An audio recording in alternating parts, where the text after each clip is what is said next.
تخيل لحظة يأس، مرض ينهش جسده، قلق يخيم على عائلة، مستقبل يبدو مظلما. هذا كان واقعا يعيشه الكثير من المصريين قبل أن تشرق شمس مبادرة غير تقليدية، مبادرة كسرت حاجز الصمت ومدت يد العون لملايين كانوا يعانون بصمت. ما هي القصة وراء هذا التحول؟ وكيف استطاعت 100 مليون صحة أن تكتب فصولا جديدة من الأمل والصحة في حياة المصريين؟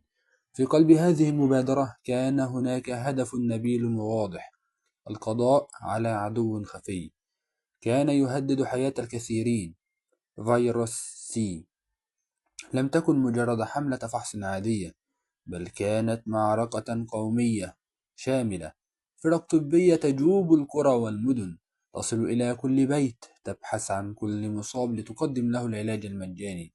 لم تتوقف 100 مليون صحة عند فيروس سي، بل وسعت نطاق اهتمامها ليشمل أمراضا أخرى كانت تمثل عبئا صامتا على الكثيرين: السكري، ارتفاع ضغط الدم، السمنة.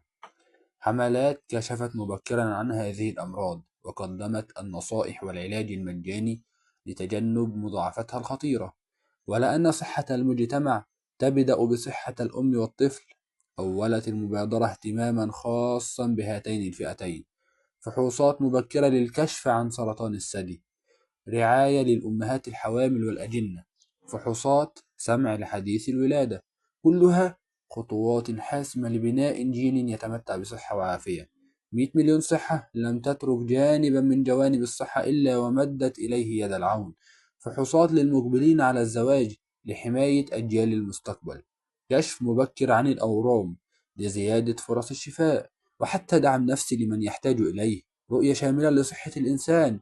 في عصر السرعة والتكنولوجيا كان لا بد للمبادرة أن تواكب التطور. تطبيق إلكتروني سهل الاستخدام أصبح نافذة لكل مواطن للوصول إلى خدمات المبادرة، معرفة أماكن الفحص، والحصول على معلومات صحية موثوقة.